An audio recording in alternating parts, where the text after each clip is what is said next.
Hello, everyone, and thank you for coming to our webinar today. We're going to be discussing the homeschool planning that many of you are going through right now, and hopefully we at Play Attention can help.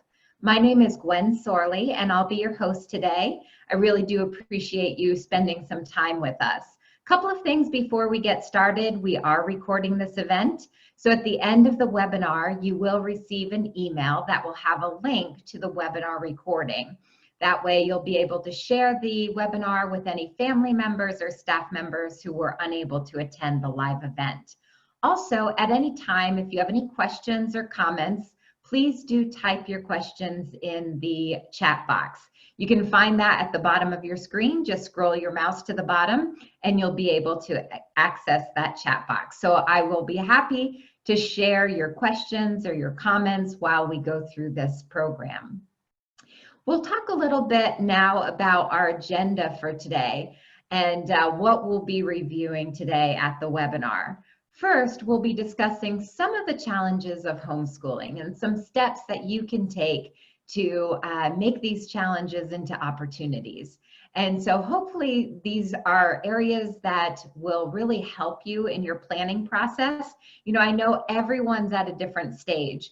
Some of you here may have been homeschooling your child for many years, but probably most of us here today never thought that we would be homeschooling, and now we find ourselves in this situation. So some of you have just found out that you'll be doing a hybrid type of homeschooling where your children go to school a couple times during the week and then they'll be at home a couple times during the week.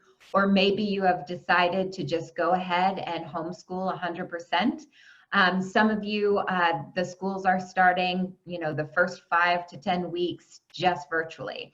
So I know it's a bit of an unknown for many of us. So it does pose some challenges, but hopefully we're going to be able to help you through this process, talk about some of the topics you've been thinking about, and give you some strategies to help you in those areas. We know this year is going to be different. It started looking very different at the end of last year, and now it's going to be a very different start to the new school year.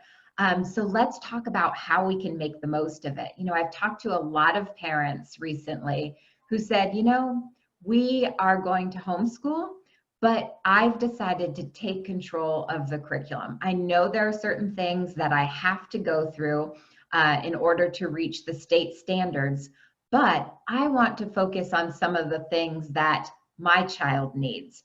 Because I know many of you out there, and I've talked to several parents who have said this to me, I finally understand what my child is struggling with. And so they've been able to observe their child a little bit longer during the school day, not just at homework at the end of the day, but during the school day. What does that look like? And what are some of the difficulties they have? What are their strengths? What helps them in their learning process? So based on that, we can really take advantage of this time and really do some things that are different and make the most of this different time. We'll also talk about an exciting course that Play Attention is going to offer starting in September, and it's Play Attention's Executive Function 101 course. Now, I know many of you here are familiar with our neurotechnology called Play Attention, and of course, we work on all of the cognitive skills necessary for strong executive function, but we are going to supplement that with our Executive Function 101 course. And that will have some activities that we'll discuss. If you did our summer camp this year, we're kind of leaping off of that summer camp and giving you some more activities to do that really focus on executive function. And then also we're going to talk about how to incorporate Play Attention into your homeschool day. So those of you who have just started Play Attention, or you've been using Play Attention for quite some time, or you're ready to get started, we'll talk about how easily you can incorporate Play Attention training into your school day. So let's get started. First of all, let's talk about some of the challenges that you see upcoming. And we're just going to touch on a few because there are many topics we could discuss in here, but we will address many throughout the upcoming weeks. First of all, dealing with self-doubt. Now, as parents, we all have self-doubt, right? But it seems that when we're entering the homeschool world, we may have additional self-doubt. So there are some things that you can do in order to keep your self-doubt in check, to keep everything in perspective. First, remember that no one knows your child or loves your child more than you do. And you have to keep that in mind, that you are doing this. Why are you doing this? You are doing this in order to help your child grow and succeed and give him or her all the tools she needs for success. You're going to make mistakes. That's a given, and it's okay. You know, I know that many of us have said to our children, it's okay, you made a mistake, we learned from it, go on. Oftentimes it's easier for us to say that to our child and not as easy for us to say it to ourselves. So remember, you are going to make mistakes in this process. Like I said earlier, many of us never thought we'd find ourselves in these situations where we are homeschooling. So keep in mind that sometimes we make mistakes and it's okay. We can learn from that. There is no perfect homeschool. So although you might be looking at Mrs. Jones and thinking that she has it all together and she's doing a fantastic job and you should be more like her, there is no perfect homeschooling. So try really hard not to compare yourself to others. Just simply discuss and learn from those individuals. Some of the things that they're doing may work for your homeschool situation, some of them may not. So rather than comparing, just get the knowledge and see what you can apply in your homeschool. Ask for help when you need it. You know, I know a lot of times, and I'm guilty of this myself, where I'll think, I'll just do it myself, right? I'll take it all on. And that's not always the best way. Sometimes you really have to reach out to others in order to get the help that you need. So don't be afraid to ask for that help. It doesn't mean failure. Asking for help is a good thing and it's a good idea. And always take care of yourself. You know, I know in a family situation, mom, dad, grandma, grandpa, you tend to put everyone else first. But unless you're taking care of yourself, you can't help the other family members to your maximum. You really need to focus on taking care of yourself so that you can be there 100% for the other people in your family. If you're not getting enough sleep, if you're not eating well, then you can't support your family at 100%. So make certain that you are taking care of yourself. Eat well, get plenty of sleep, and give yourself breaks throughout the day. Also, the KISS method. I know you've all heard of this. I put keep it simple, silly. So don't take on too much. There is so much you could do this year, right? There are so many options.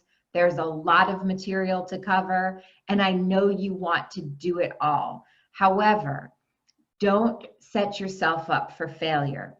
Take on what you can, but keep it simple, and then gradually build upon these steps of getting to where you need to be. Don't try to take it all on at once. Set mini goals for yourself. Once those are achieved, start incorporating other things that you wanted to do within your homeschool situation. Also, you don't need to know everything. You know, and some of you may be thinking, my son's going to be doing algebra. I haven't looked at an algebra book in 20 years. And it's okay. You don't need to know algebra. Your goal is to teach your child how to be a good learner. And play attention can help you with that. That's what we specialize in, developing those cognitive skills that are necessary to be a good learner. So that's your goal, is to really teach them how to be a good learner. And this is an opportunity where you can learn along with your child. So a couple of the top ones when keeping that self-doubt in check: remember to take out some time for yourself. You always have to take some time, whether it's first thing in the morning, you might have to get up a little bit earlier than usual, but if you have that moment just to yourself, it's really going to help you throughout the day. Even if it's just mini breaks throughout the day, step aside and give yourself a moment. Also, call in those reinforcements when you need it, right? You do not have to do this all alone, whether it's virtually or if you can call in grandpa or grandma or some other relative that you can bring into the home, then do it. Ask for help when you need it. Now, let's talk about how to establish a learning environment, and of course with ADHD in mind, because I know many of you here today have children with ADHD, and so there are different things we want to keep in mind when setting up a learning environment. And not just the physical environment, but the environment as a whole, making it conducive to learning. And these tips are great for individuals with ADHD, but really they're good for any learner at any stage in the process. First of all, set up a specific space.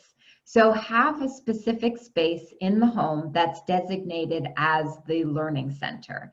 This is really important. When your child sees that you're going to designate a specific area where they can learn, that means that you are giving value to their learning process. So just that step alone, saying, let's look at the home and what could be your learning spot. It gives it real significance, and they really enjoy having that specific space for them. Also, get them involved in the process.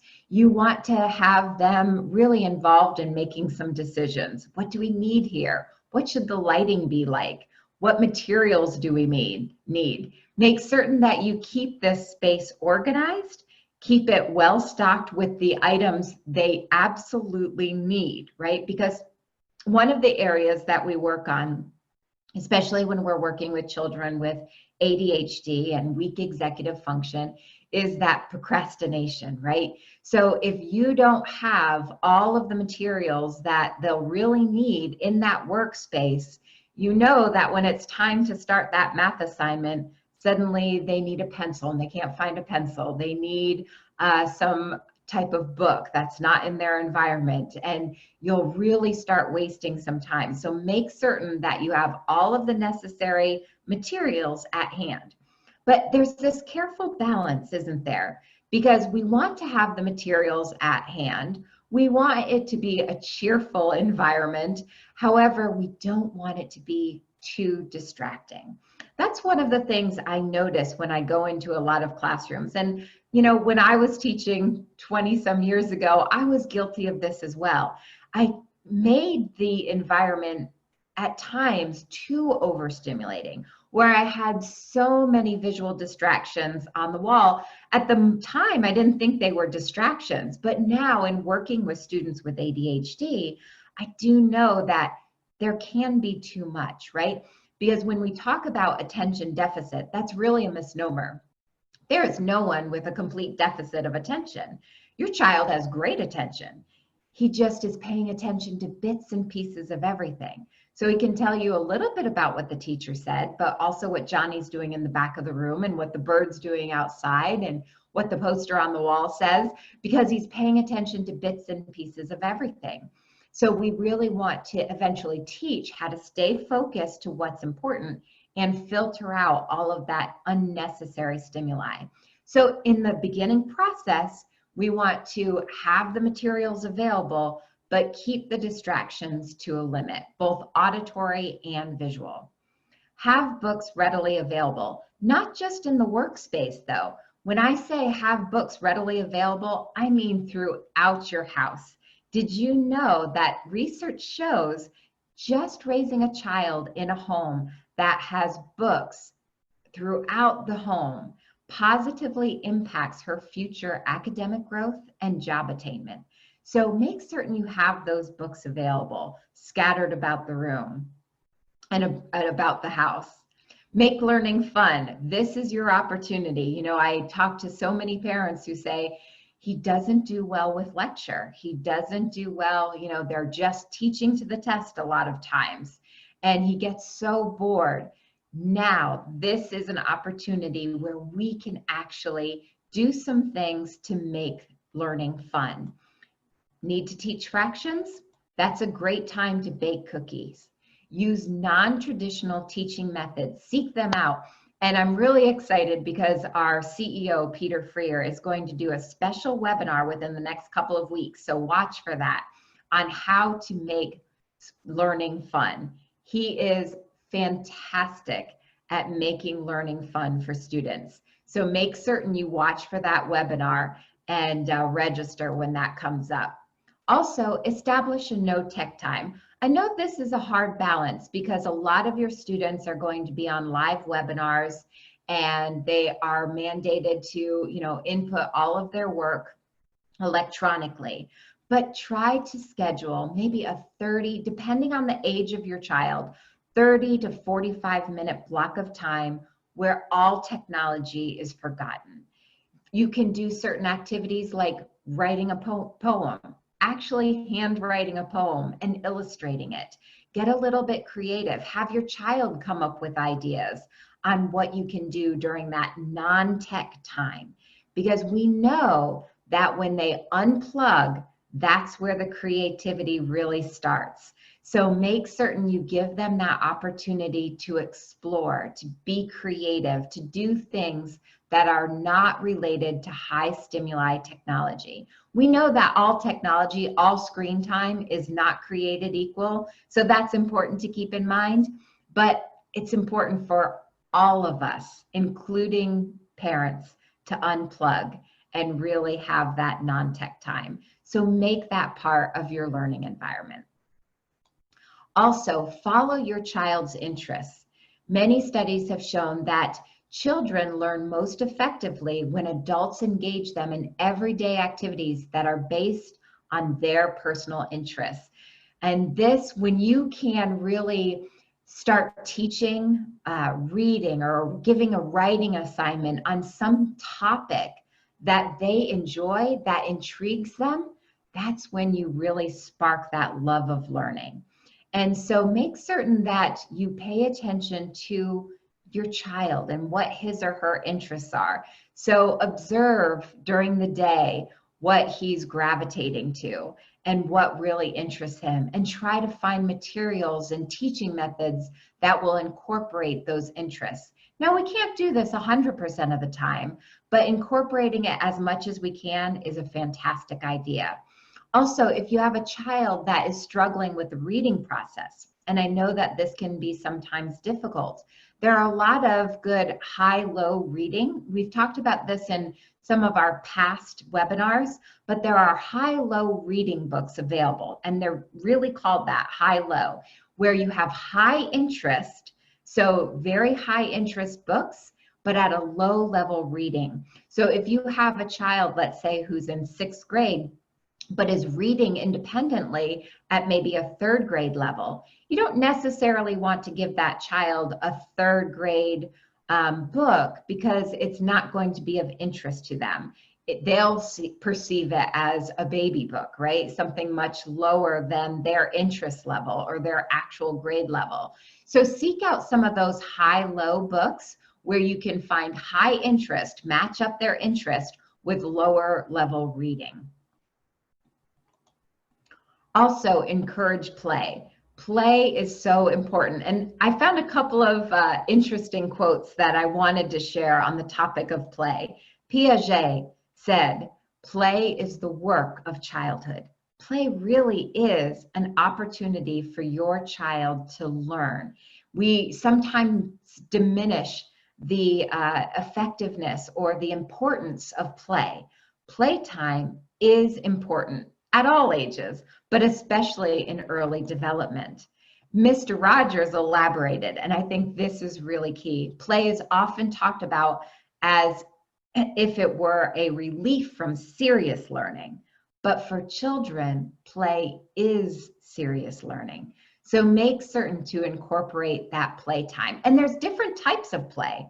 And don't just gear this towards younger children. This can be middle school, this can be high school, different types of play. Of course, we have physical play, sports, climbing, running, get the heart moving, get the heart pumping, the body moving. We know that when there's physical activity involved throughout the day, it's good not only for our energy, but for our focus. And it will help us sleep later in the day. when it's time for bedtime, if we've had that physical activity, it helps you go to sleep. Discovery play inspires curiosity and allows them to explore. So if you have a child who's really interested in the hands-on toys, make certain you have those so they can be creative and really explore. Creative play includes painting, singing, journaling, and pretend play. Playing house for your younger children, or if you just got finished reading a book or a poem, make certain that you act it out. Your child can do a one-woman play, or you can do a play as a family. Assign every family member a part and reenact that story.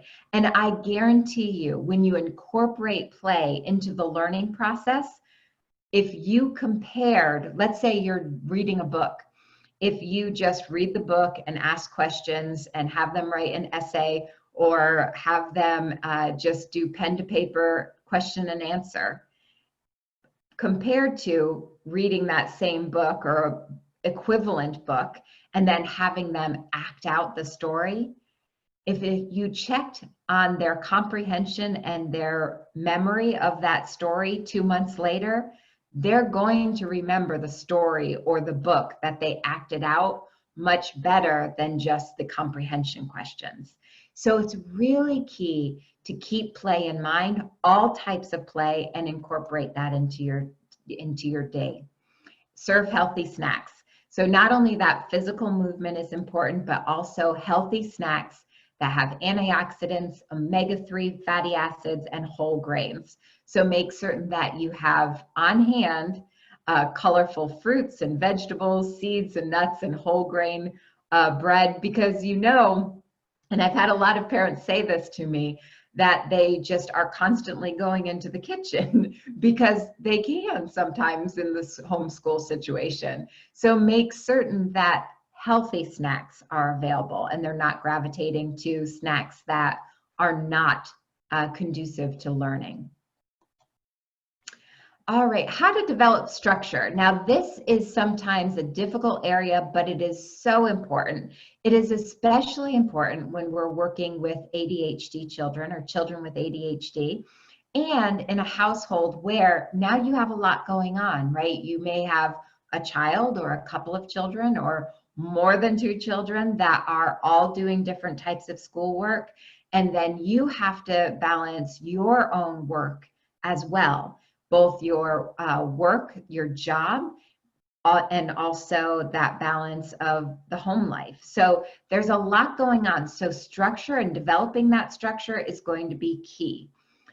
But it is a process, right? There is no perfect homeschooling schedule. You are going to have to figure this out by trial and error. And you may have already discovered some things, right? In the leading up to the summer, when we were all working from home and homeschooling at that point, you may have already gone through some of this trial and error process, and you've really discovered some things that work and some things that didn't. So if you haven't taken that time to reflect, make certain, maybe just even jot down as a family, what worked for you, and get some feedback from your children. When we did homeschooling, in April and May, what worked well for you when we did a certain schedule? What worked, what didn't work, and get them really involved in the process. But everyone should have a say and really reflect on what worked and what didn't. And then even when you decide on some of the strategies you want to incorporate or some of the structure, you're going to make adjustments, and it's okay. Be flexible, right? Part of executive function is that flexibility. And so make certain that you have that mental flexibility, and when adjustments have to be made, we make them. Also consider your family's needs when designing the structure. So if you have a spouse or you have a partner that is homeschooling with you and also balancing a job from home, make certain that you work out what is going to be best for your schedule. Do you help with homeschool from 10 to 12 and you just do homeschool, and then you move on to your job and then you swap? spaces or positions. So make certain that you take into account all of your family's needs and adjust accordingly. And also be realistic, okay? Be realistic when you are developing your structure, because again, a lot of times we want to do a lot more than is actually possible. So start small, start with some mini goals, and then gradually build yourself up from there. And there are some decisions to make when you're going through this process. First, decide if you need a routine or a schedule, okay? And this is what I mean between the two. Some families and some children may do very well by just having a routine in place where you set aside a block of time and you say, we're going to run homeschool from 8:30 to 1:30 every day. And in that time, we are going to do reading and math. And, you have these different blocks of subjects and activities you're going to do within that block of time. So you may start with reading and you work on reading for as long as necessary, and then you move into another one. You might have to have some time constraints. We're going to work on this as long as necessary, or we have to definitely stop at this time at the very latest to move on to the next. You can have kind of a flowing routine. Or is it better for you to have actual structure? 8 to 8:30, we do reading. 8:30 to 8:45, we take a mini break. 8:45 to 9:30, is that what you need? Do you need to map that out? So decide what works best for you, what works best for your child. What can you get done in that time? Is it more of a routine or is it more of a schedule? It's going to be different for everyone. But once you find the structure that works, we need to stick with it, right? Make adjustments when needed, but keep the structure going. Also, keep in mind, when is your child more focused? Is it first thing in the morning? Is it maybe mid-morning around 11 just before lunch? If they're more focused at certain times of day, your teenager might actually be more focused towards the end of the day. So think about those times where they're the most focused. Can you put the harder subjects in that time slot? This is one of the great things about having some flexibility at home, right? Because at school, everything is decided just in general. Everyone's going to do this subject at 8 o'clock, this subject at 9 o'clock. And there's no really taking into account different strengths and weaknesses. This is your opportunity to look at when your child is most focused. And if your child's most difficult subject matter is history, do history at that time so that there is more probability for success. Also, try to scatter some of the easier subjects in between the more taxing ones. And don't forget breaks. Breaks are a critical part in the learning process. Actually, when you take breaks, it improves your attention. It improves behavior. It improves comprehension and learning overall. So make certain that you do take breaks.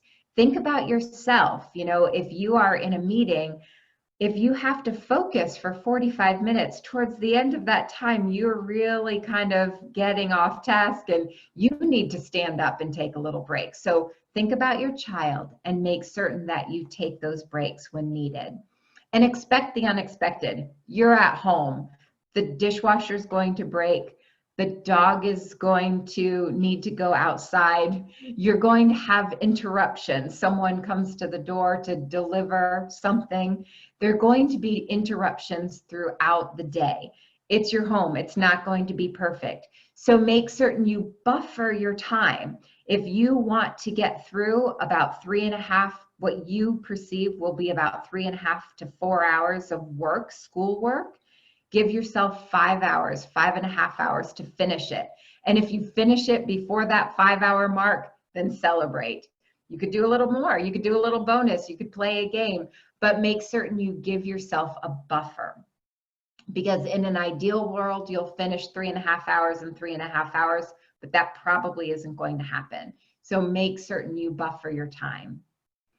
And then start drafting your planner. So take all of these things in mind and start drafting your planner. but be flexible and willing to change. You want to be flexible, I keep saying that, and be willing to make those adjustments, but at the end of the day, we still need some overall structure and strategy to make certain we're getting through all the work that needs to be done in a day. Also, let's keep in mind sleep schedule. ADHD, of course, is linked to a variety of sleep problems. So it does become difficult for many of our children to fall asleep at night, to stay asleep at night. And of course, we know through all of the studies that have been done, and you don't need a study to tell you this, when your child has a bad night's sleep, couldn't sleep at all, the next day, behaviors are not good. Focus is not good. Irritability is high. So make certain that we keep our sleep schedule as part of that structure. The American Academy of Pediatrics actually recommends that middle and high schools actually start school at 8:30, no earlier than 8:30 a.m. And there's a very specific reason for that. How many of you say, oh, my teenager, I cannot drag him out of bed. He is so tired in the morning and I just can't get him out of bed. There's a actual reason, there's actual biology to why your teenager has a hard time getting up in the morning. If you look at this information on the screen, the sleep mechanism in teens does not allow the brain to naturally awaken before about 8 o'clock. So the melatonin production starts for a teenager about 10:45 at night, and then it continues until about 8 o'clock in the morning. So if you've ever wondered why your teen really struggles, you know, many of us have to get our teenagers up at 6 or 6:30 in the morning. And your teen really struggles with that. And there is a biological reason for that. It's part of human development. So keep that in mind when you are struggling at structuring your school day. Because if you have the ability to start school, maybe at 8:30, if you have a middle schooler or a high schooler, that might really help in the entire school day. Younger students, however, they have the ability to rise earlier and be ready for learning much earlier than adolescents. So it does change. It does change as they develop. So keep that in mind when you're structuring your day. So your teenager also needs at least 8.5 to 9 hours of sleep. These are the recommended hours of sleep for individuals. So when you're looking at school age, if we started right around the ages of 6 to 12, you're looking at 9 to 12 hours of sleep. So they need more sleep, but they'll be ready earlier to actually start the learning process. And your children that are ages 13 to 18 typically need about 8 to 10 hours, okay? And many of our children, whether they have ADHD or not, are not getting the right amount of sleep. So try to set that into your structure and keep that in mind when you're scheduling your school day. But also remember, for yourself, sleep is important. You're going to have a lot going on upcoming, so make certain that you are getting at least 7 to 9 hours of sleep. And that is going to be really critical to your own functioning, your best functioning throughout the day. Now, there are so many topics that we could cover about homeschooling and how to set up homeschool and chat about different challenges or opportunities that we're finding once we start that process. But we can't cover them all right now. So what we're going to do, starting on August the 10th, every Monday at 11 a.m., we're going to have a Facebook Live coffee break. So 11 a.m. Eastern time, so that'll be a little bit earlier for some of you. If you're West Coast, that's going to be 8 o'clock in the morning, so maybe you are just naturally having your coffee at that time. And East Coast will be at 11 a.m. Join us on Facebook Live, and we're going to talk about some other homeschool strategies, tips and strategies and activities that you can incorporate. We'll keep them short, but maybe it will inspire you and give you a little bit of help, a little bit of boost that first day of the week. And if you have topics you would like us to cover, please do contact us. You could even type some topics in the chat box right now, and I'll hold on to those topics to make certain that we incorporate those into our coffee breaks. And that will be a great way to stay connected. And we'll do that starting on August the 10th. Now, when we talked earlier about actually incorporating some areas that aren't addressed in school, many of us know that executive function is key to not just success in school, but it's key to success in the workplace, in life, right?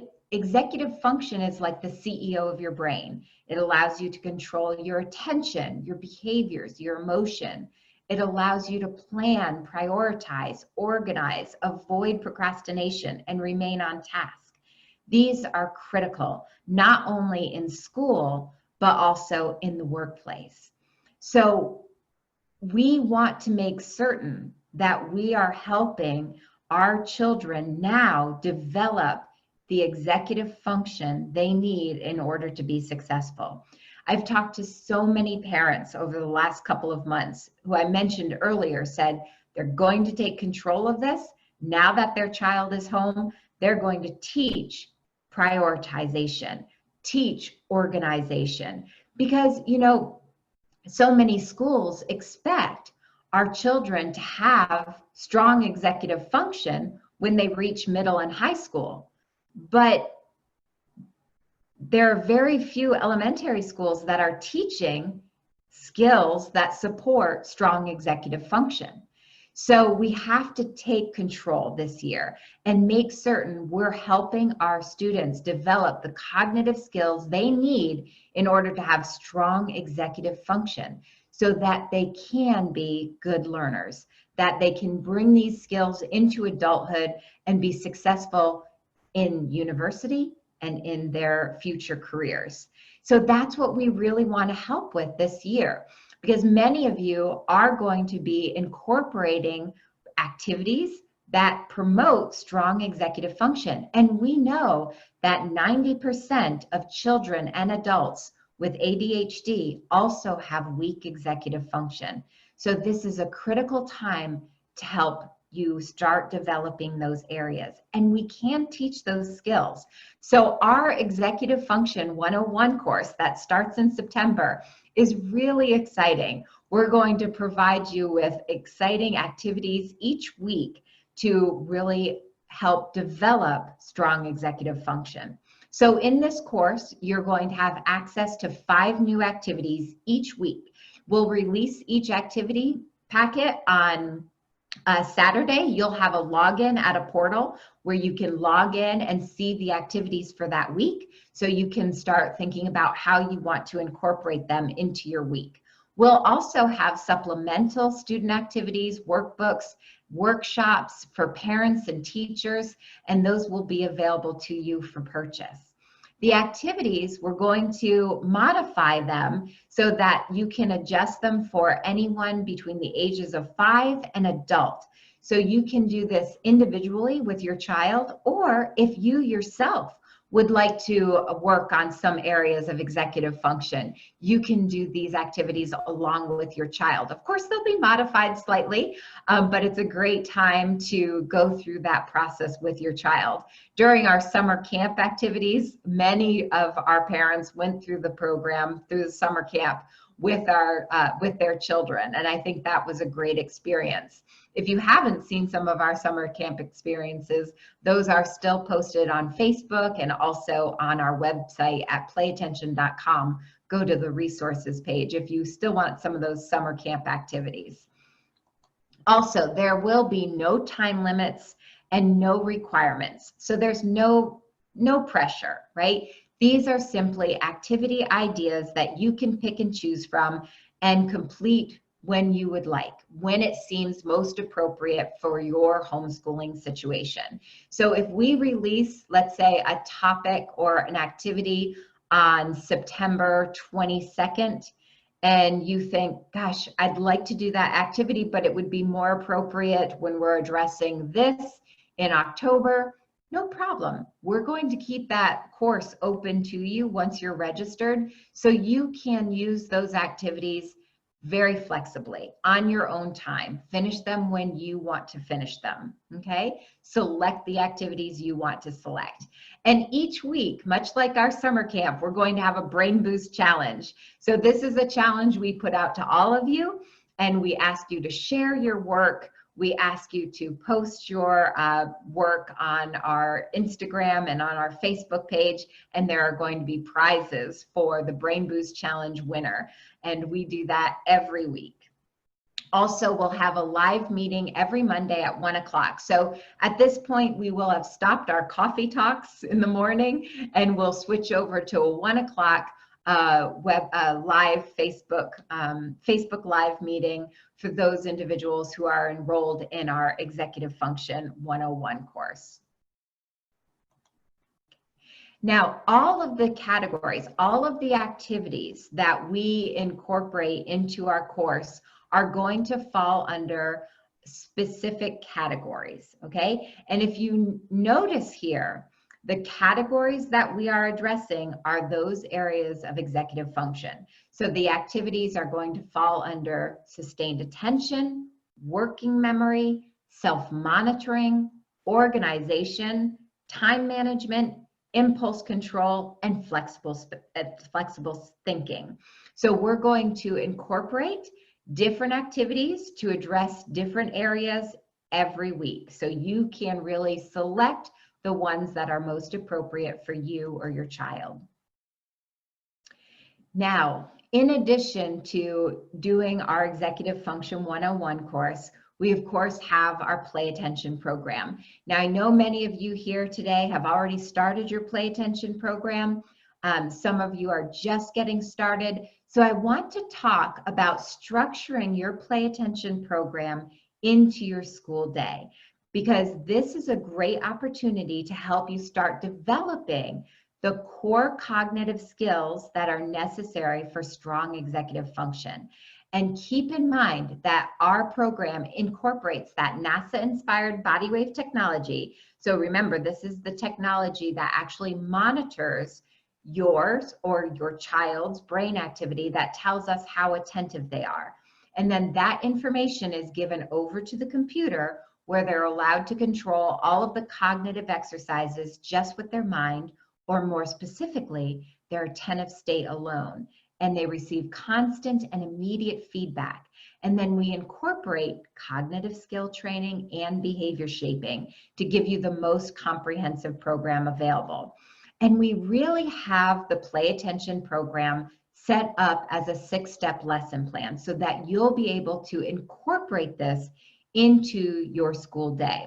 The very first thing, keep in mind, we're going to customize everyone's plan. So each family member who's enrolled in Play Attention, we're going to customize your program to make certain that we pinpoint the different strengths and weaknesses, the different cognitive areas that we want to address for each individual. So you may have 4 family members you want to enroll.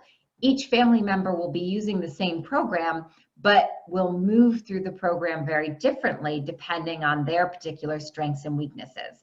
You are all assigned a personal executive function coach, one of our coaches here on staff, to assist you in customizing your profiles. And this is what it looks like. So of course, general information here. And then the cognitive skill areas that we want to address for this particular individual are highlighted in blue. And then we have the number 4 in the top right-hand corner of the screen.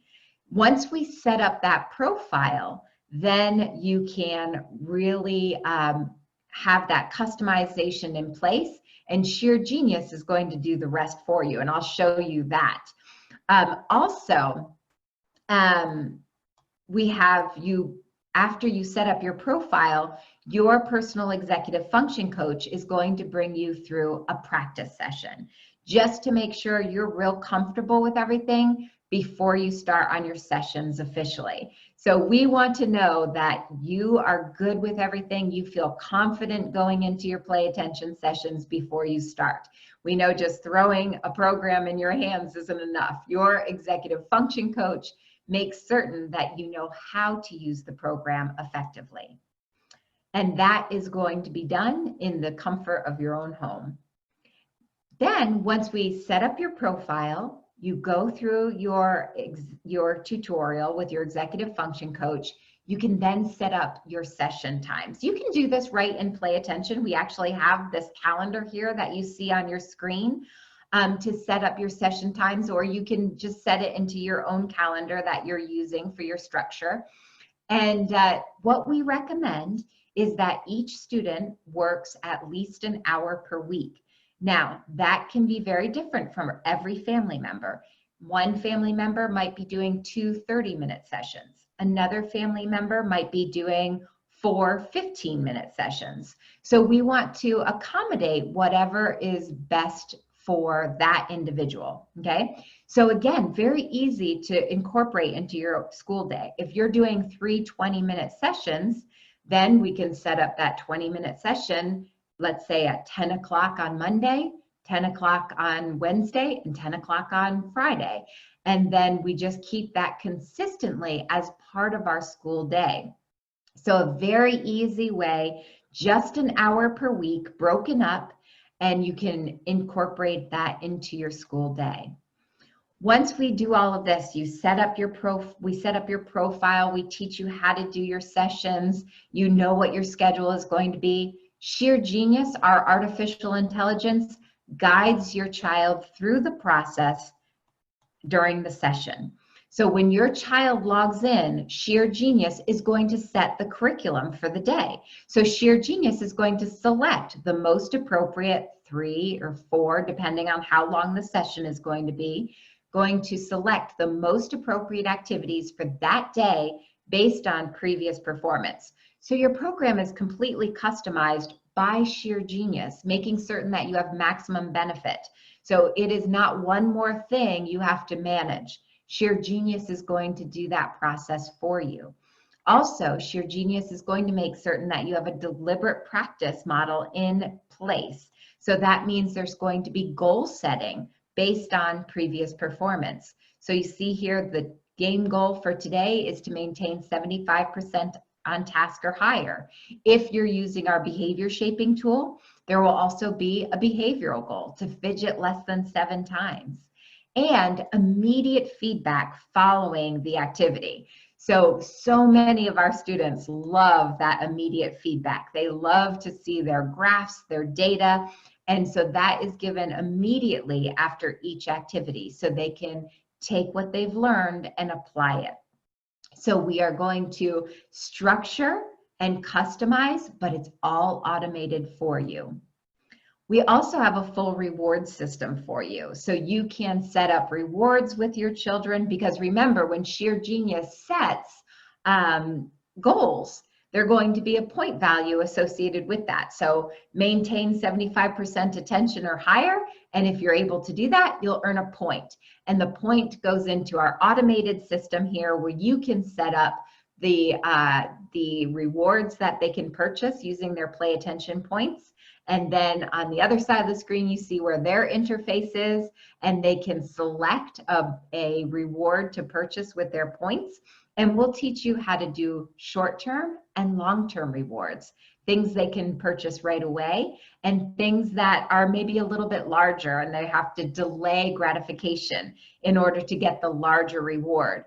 We know that students who can delay gratification are more successful later in life. So we are going to incorporate that into our reward system. And again, I know that sometimes we get overwhelmed with our reward systems we try to set up, but this one is streamlined. Sheer Genius is going to track the points as they're earned and actually track the items that were purchased, so it's all automated for you. And you can actually incorporate your schoolwork, your child's schoolwork, into your sessions. Remember that body wave armband we talked about monitors not where your eyes are, it monitors how attentive you are. So you can actually incorporate school activities within your play attention session, or I'm sorry, within your school day. So you see this student here, I'm going to actually mute this. This student here has the body wave armband on, and we are monitoring her brain activity that tells us how attentive she is. As long as she is paying attention to her reading, she's hearing good, great. She's not looking at the screen. She's able to push that red bar up above the midline, but she's not looking there. She's paying attention to her reading. So the computer is telling her, good, great. So she knows she's in that attentive state she needs to be in order to process her reading, stay on task, and finish that assignment. But now she's being a typical teenager. She's looking around. She's no longer engaged. And that red bar falls down below the midline. And then she hears focus. So she knows she's not in that state she needs to be in order to process the information and finish this in a timely manner. So we're actually asking her to take all of those skills she's learning within play attention and apply them to her schoolwork. So you can incorporate this. You could have a play attention session in the beginning of the day, or on Monday, Wednesday, and Friday do your play attention session, and on Tuesdays and Thursdays incorporate the academic bridge where you're using play attention while they're doing their schoolwork. So just imagine it's no longer mom and dad standing over them saying, get back on task, get back on task. The program is just guiding them through that process, teaching them how to stay focused on their academic work. And finally, we also are going to watch progress and assess graduation time with your personal executive function coach. So all of your student progress is stored over time. You can access this at any time. You can always reach out to your executive function coach if you want a detailed report on this, on their progress. We will do that for you. That's all included to make certain that we help you with setting objectives and talking about progress. If you have questions about how to transfer and generalize, that's what your executive function coach is here for. And there is a graduation time for play attention, usually around the 40-hour mark, but it's different for everyone. So at that point, you and your executive function coach will look at all of the data within play attention, make certain that you're at all the advanced skill options, maybe do a focus or brief assessment to make certain everything's transferred and generalized. If everything looks good, we can start weaning you off the program. But remember, if you're working that hour per week, I would plan on incorporating this for a full school year, okay? But again, it's very easy to do, especially when you have that time at home. Incorporate it into your structure, incorporate it into your school day, and let us help you with that process. So you can do play attention, and then our executive function 101 course will simply complement the work you're doing within play attention. So, and then our additional workshops will help you guide you through the process as well. So I hope that you see, you can also use this for peak performance training as an option. So even once your child graduates the program, if you want to continue using it for peak performance, you can. You have an unlimited user license, an unlimited lifetime membership, I should say, a lifetime membership. That means your support is unlimited. So once they graduate the program, if you want to continue using the program for peak performance training, you can do that. You have that lifetime membership. All right, so we are ready to help you get back to school on the right foot. And I hope you're excited, and I hope that you allow us to really help you through this process and support you with the workshops and activities we have planned for you. So just to reiterate some of the things that we'll have available, those coffee breaks every Monday at 11 a.m. starting August 10th to talk about different topics. And Maria's given us some great ideas already. She wants to talk about how to organize the notebook and how to muster motivation. Those are great ideas. So we will definitely incorporate that into our coffee breaks on Monday. Also, if you'd like to register for our Executive Function 101 course, you can use this coupon code HS for Homeschool 2020, and you'll receive 20% off your family's registration fee. So that is for the homeschool, the Executive Function 101 course. And we're going to give you a link at the end of this webinar in your email, but also when we end Zoom, it's going to take you right to that page. But you go to playattention.com and then resources, and the very first item at the top is Executive Function course. And you can click there to go ahead and register. It's $99 for a family package. So whether you have one family member or 6 family members, that's the price for your family. And again, if you would like to use that coupon code, it's HS for Homeschool 2020 to get 20% off. So that's for the homeschool program. I'm sorry, the Executive Function Training 101. And then for a limited time, we want to offer you 5 user licenses. So that means that when you start your Play Attention home system, usually it comes with a user license for 2 people. That means at any one time, you can enroll 2 people into your program. But we've been talking to many families who are doing a co-op with their homeschool. That means that they are doing their homeschool with other families. So if that's the case, and you have one mom or dad who is working with the children on Monday, and then another mom and dad who's working with the children on Wednesday, and you're alternating, you're sharing that responsibility, you might have a couple of families involved in that process. So we want to make certain we give you a home system that's going to accommodate lots of students. So although our home system usually comes with a user license for 2 people, right now we're going to give you a user license for 5 people. That means at any one time, you can enroll 5 people into your program. And even if you're not co-oping, if you're just using this for your family, you can enroll up to 5 family members at any one time. We'll customize each family member's plan and help you through that process. So everyone's home system will include a user license for 5 people. And we'll have, as I've mentioned a few times, special webinars to come. Make certain you watch for our special webinar on how to make learning fun. That's going to be one of our first in this series for homeschooling. Thank you so much, everyone. It's been a pleasure speaking with you. If you have any other comments or ideas, please do type them in the chat box, and we will hold those ideas for our topics upcoming. If you would like to start your Play Attention program, be certain to type in your phone number or an email so we can reach out to you. Remember to go to our resources tab to get registered for our course upcoming. I really appreciate your time. We look forward to working with you and making this school year the best possible. Thanks so much, everyone. Take care.